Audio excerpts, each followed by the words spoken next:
no, no, no, no. কিন্তু আমার পাপানের result একবার যখন পরীক্ষা হয়েছিল, এই যে সিক্সে ছিল, মশারিটা কিনে কিন্তু আমি একদমই ঠকিনি। প্রিয়ন, সকলকে শুভ বিকালের অনেক শুভেচ্ছা রইল। সকলে কেমন আছো অবশ্যই কমেন্টে জানাবে। আমরা কিন্তু বেশ ভালো রয়েছি। আর আজকে হলো কিন্তু শ্রাবণ মাসের প্রথম সোমবার। তোমরা আশা করছি সকলেই করেছো, শ্রাবণ মাসের সোমবার কেউই মিস করবে না, সকলে করেছো। আর আজকের একসঙ্গে একাদশীও পড়েছে, তো উপোস রয়েছি। আর একাদশী তো সোমবার করেছি, তো উপোস এমনিতেও রয়ে গেছি। তোমরা কারা কারা করেছো অবশ্যই কমেন্টে জানাবে। আর আজকে হচ্ছে আমার পাপানের কিন্তু স্কুল থেকে রেজাল্ট দিয়েছে, হচ্ছে পরীক্ষা হয়েছিল, রেজাল্টটাও দিয়ে দিয়েছে। আর জানো তো আগের থেকেও একটু ভালো মার্ক এবার এনেছে। আর কি বলবো, একটা জিনিস তোমাদের সঙ্গে শেয়ার করবো। দেখো, বাচ্চাদের নয় বড়দের হাতেও কিন্তু ভুল হতে পারে, সেটা চলো তোমাদেরকে দেখাই।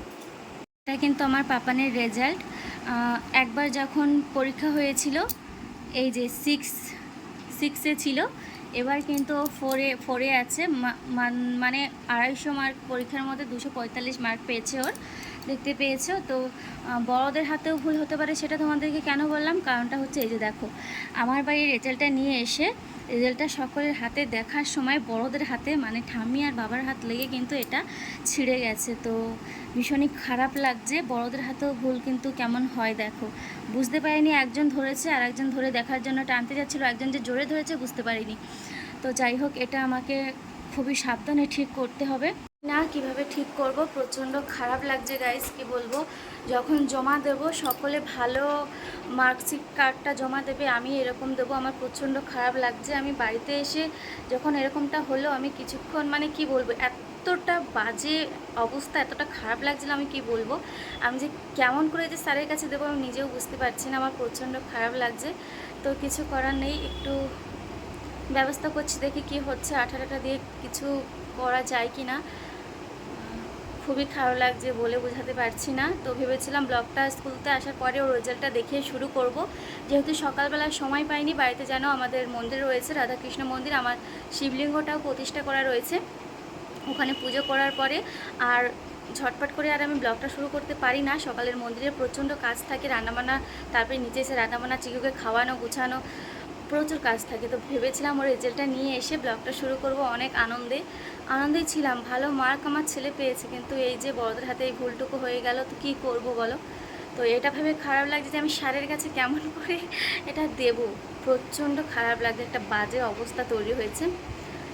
যাই হোক, দেখাই যাক কী হচ্ছে। আর এখন কিন্তু বিকাল 4টা বাজে, 4টা বেশি বাজে, 4:45 হয়ে গেছে। চিকুকে এখন আমি প্রাইভেটে দিয়ে এসেছি। আর যেহেতু আজকে হাটবার, আর সারাটা দিন কিন্তু আমি কিচ্ছু খাইনি। ভেবেছিলাম একটু চিনির জলটার করে খাবো, তো এই টেনশনে আমার আর কিছু খেতে ইচ্ছে পর্যন্ত করেনি, কিচ্ছু খাইনি আমি। তো চলো আমি একটু এখন লাইভে বসবো, টুকটাক কাজ আছে বাড়ির, গুছিয়ে নেব। আর ওইদিকে কিন্তু আমাদের প্যান্ডেল হয়েছে বাড়ি, তো সেটা কিসের জন্য তোমাদেরকে দেখাই, চলো তোমরা দেখো।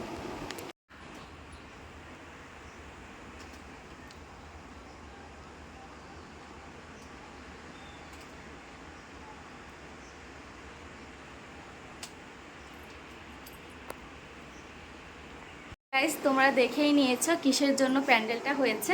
আমাদের পাট আনা শুরু হচ্ছে, তো পাটের জন্য কিন্তু প্যান্ডেলটা হয়েছে। তো চলো আমি এখন একটু রেডি হব। আর আস্তে আস্তে এক এক ধাপ করে আমি এখন এগিয়ে যাচ্ছি। এখন শুধু অপেক্ষা করছি গুগল অ্যাডসেন্সটা কখন হাতে আসবে, যেহেতু নেক্সট ভিডিওতে তোমরা দেখেছো মনিটাইজেশনটা আমি অন করে ফেলেছি। এখন শুধু অপেক্ষায় রইলাম কবে গুগল অ্যাডসেন্সটা আমি হাতে পাবো। আমি প্রচণ্ড খুশি আছি। তো দেখাই যাক কী হচ্ছে, আর চলো তোমরা দেখতে থাকো। A few moments later. Hello everyone, তো একদম চলে এলাম তার পরের দিন পুরো বিকেলবেলায়। আসলে কালকে কন্টিনিউ ব্লগটি আমি করতে পারিনি, আর আজকের হলো মঙ্গলবার। তো দেখো, কালকে তোমাদেরকে আমাদের পাটের প্যান্ডেল তোমাদেরকে দেখিয়েছিলাম, আর এক রাতের মধ্যেই দেখো প্যান্ডেলে কিন্তু কাপড়গুলোও লেগে গেছে, মানে পাটগুলো কিন্তু সব মেলা হয়ে গেছে। আর এইভাবে না মেললে শুকবে না। আর এ তো কম কম করে পাট উঠছে, এখনও কিন্তু অনেক পাট রয়েছে, অল্প অল্প করে শুকিয়ে যাবে আর অল্প অল্প করে তোলা হয়ে যাবে। তো দেখো কতগুলো শুধু নাড়া হয়েছে, তোমরা একটু দেখতে পাচ্ছ ভীষণই, আমি তো এর ফাঁকে ফাঁকে গিয়ে দেখছি। আমি একটু আসলে দুপুরে ঘুমিয়ে পড়েছিলাম, উঠেই তো আমি অবাক হয়ে গেছি যে কী অবস্থা, কখন হলো। আসলে রাতে অল্প করেছিল আর বাগবাতি এই আমি যখন ঘুমিয়েছিলাম তখনই হয়তো হয়ে গেছে, তার জন্য আমি পরে দেখছি। এখানে দেখো আমার পাপান কী করছে, আজকের বিকেলে ওর পড়া নেই গাইস। একটা জেঠু ওনার ভ্যানটা এনেছে, এই ব্যারেলগুলো ওনার ব্যারেল, উনি এনেছেন জল নিয়ে আসার জন্য। তো আমার বাবা ওনার সঙ্গে যায়, তো বাবাকে নেওয়ার জন্য এখানে কিন্তু দাঁড়িয়েছে। বাবা কিন্তু এখনও ঘর থেকে বেরোয়নি। তো পাপান কিন্তু ওনার সেই ব্যারেলটা নিয়ে খেলা করছিল, তো ভেঙে টেঙে ফেলবে বলে আমি সরিয়ে রেখেছি। আর এখন চলো উঠোনটা ঝাড় দিয়ে নিই, যেহেতু উঠোনে পাটের প্রচণ্ড ময়লা, তো ঝাড় না দিলে কিন্তু একদম দেখার মতো নয়। আর রাস্তার পাশে বাড়ি, বুঝতেই পারছো, না পরিষ্কার করে রাখলে একদমই বাজে দেখা যায়। তো চলো আমি ঝাড় দিয়ে নিই। আর এখানে দেখো এর দুষ্টুমির কোনো শেষ নেই, একটা গ্লাস আর চামচ নিয়ে কেমন খেলা করছে তোমরা দেখতেই পারছো।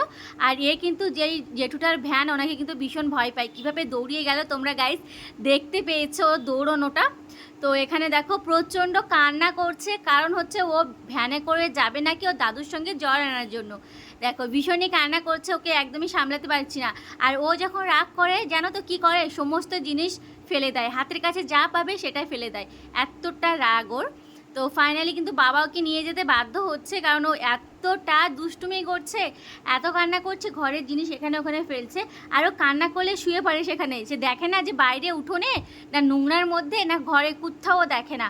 ও রাগ হলে সেখানেই শুয়ে পড়বে। ফাইনালি দেখো দাদুর সঙ্গে নাচে এখন চলে যাচ্ছে, আর আমি তো ঝাড় দিয়ে প্রচণ্ড ঘেমে গেছি। আর প্রচণ্ড গরমও গাইস, কিন্তু অনেক অনেক অনেক গরমও কিন্তু পড়েছে। আর এই যে যাওয়ার চলে যাচ্ছে, তো আমি একটু দেখতে গেছি যে ঠিকঠাকভাবে যাচ্ছে, ঠিকঠাকভাবে বসেছে কি না। তো ও তো চলে গেছে, আর আমার একটু দোকানে কাজ ছিল, আমি একটু কিন্তু দোকানে চলে এসেছি ওর কিছু জিনিস নেওয়ার জন্য। ওর জন্য দুটো খাতা নিয়েছি দেখো, আর একটা ফ্রুটি নিয়েছি, স্প্রাইট নিয়েছি, আর ওর জন্য কিন্তু একটা পাক নিয়েছি, আর সয়াবিনের প্যাকেট নিয়েছি। আর বাগবাতি তোমাদের বাড়ি গিয়ে দেখাচ্ছি চলো। তো গাইস এই যে বাড়িতে চলে আসলাম, দেখো এই একটা নিয়েছি, আর এই যে দুটো খাতা নিয়েছি পাপানের জন্য। আর পাপানের জন্য কিন্তু এই যে একটা সয়াবিনের প্যাকেট, আমাদের সকলের জন্য, পাপানের জন্য নয়। আর একটা ফ্রুটি, আর এই যে পাক দেখতে পাচ্ছ। আর এই ফেভিকুইকটা কিসের জন্য তোমরা অবশ্যই জানো, যেই মার্কশিটটা ছিঁড়ে গেছিলো সেটাই কিন্তু আমি একটু লাগাবো, তার জন্য নিয়ে এসেছি। আর আমার পাপান দেখো সেই জল এনে এসে যেই দেখেছে মা বাড়িতে এসেছে, ফ্রুটি কিভাবে খাবে, যেমন তেমন করে ছিঁড়ে দেখো গালের ভিতরে দেওয়া শুরু হয়ে গিয়েছে। আসলে ওকে খুবই স্পিড, আর ফ্রুটি খেতে কিন্তু ভীষণ ভালোবাসে। আর বাইরে কিন্তু বাবা জল এনে এনে রাখছে, তোমরা দেখতে পাচ্ছ। আর এই যে মার্কশিটটা জানি না কতটুকু ভালো হবে, তো চলো গাইস এটা লাগিয়ে ফেলি, তো পরে তোমাদের সঙ্গে আবারও দেখা হচ্ছে। সন্ধ্যের সময় চলে আসলাম গাইস, সেলাই করতে এখন আমি বসেছি, কারণ বাড়ির কাজ অনেক কিছুই হয়ে গেছে, সেলাই করতে বসেছি। আর মা এখানে বসে রয়েছে দুটো মুড়ি নিয়ে, আর এখানে কিন্তু আমরা মুড়ি বাদাম খাচ্ছি, মা টিভি দেখছে আর আমি এখানে বসে সেলাই করছি। তার মধ্যে কিন্তু আমাদের আরও একটা খাবার চলে এসেছে, সেটা হচ্ছে ছেনার জিলিপি। এটা খাওয়ার পরে ভিডিও করার কথা মনে পড়লো, তো যতটুকু ছিল তোমাদেরকে দেখিয়ে দিয়েছি। তারপরে বাবা বাড়িতে চলে এসেছে চিকেন নিয়ে, আর মাংসটাও কিন্তু আমিও রান্না করি, কারণ আমার হাতে নাকি মাংসটা ওনার ভীষণই ভালো লাগে। তো মাটন মা রান্না করে, বাড়িতে চিকেন কিন্তু আমি রান্না করি। তো দেখো এখানে আমি ম্যারিনেট করে রেখেছি গাইস। তো চলো এটা এখন রান্নাবান্না করে যাক, আর আমাদের রাতে ডিনার কিন্তু চিকেন হচ্ছে। তো চলো গাইস রান্নাটা সেরে নিই।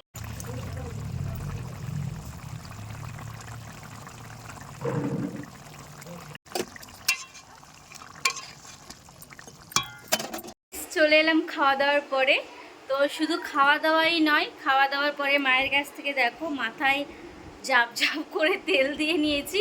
আর আমি তেল না দিয়ে একদিন ঠিক আছে, দুদিনও থাকতে পারি না, মাথা প্রচণ্ড ব্যথা করে, তার জন্য এই দেখো মায়ের কাছ থেকে তেল দিয়ে নিয়েছি, যেহেতু কালকে মাথাটা ঘষেছিলাম। তো চলো, আর এখন জানো তো এই একটা পুরানো বাড়িতে মশারি ছিল, যেই মশারিটা চিকু আর আমি টাঙাই, সেটাতে প্রচণ্ড মশা আর একটু ছিঁড়ে গেছে। তো ভাবছি আজকে নতুন মশারিটা টাঙাবো, ওই মশারিটা যখন সেলাই করব তারপরে ওই মশারিটা টাঙাবো। তো ভেবেছিলাম তোমাদের দাদাভাই আসলে বের করবো, বাট এখন বের করে ফেলছি। তো মশার কামড় তো আর খেতে পারি না, তাই না? তো চলো নতুন মশারিটা টাঙাবো। আমার পাপা ওই ঘরে কিন্তু এখনও হোমওয়ার্ক করছে, আর আমি এখন মশারি নতুন টাঙাবো, দেখে কি ওর অবাক হয়ে যাবে, সত্যি বুঝতে পারিনি যে আমি নতুন মশারি টাঙাবো। অনেকক্ষণ ধরে বলছে, কালকে যখন মশা ঢুকেছিল ও প্রচণ্ড বলেছিল আমার নতুন মশারিটা টাঙাইয়ে দাও। তো আমি ওকেই বারণ করেছিলাম না বাবা আসছো, তো এখন আমি নতুন মশারিটাই টাঙাবো। তো চলো তোমরা দেখতে থাকো। জিনিস ব্যবহার না করলে জিনিসটা কেমন কি সেটা কিন্তু বোঝা একদমই সম্ভব নয়। তো দেখো এখানে কিন্তু আমি মেলতে গিয়ে আমি পুরো মশারির ভিতরে ঢুকে পড়েছিলাম, তো ওই বেরিয়ে গেছি। আর এখন দেখো, আর আমার আলনার উপরে কিন্তু খুবই খারাপ অবস্থা, কারণ আমার ব্লাউজের মাল রয়েছে অনেকগুলোই, আমার ব্লাউজের মাল।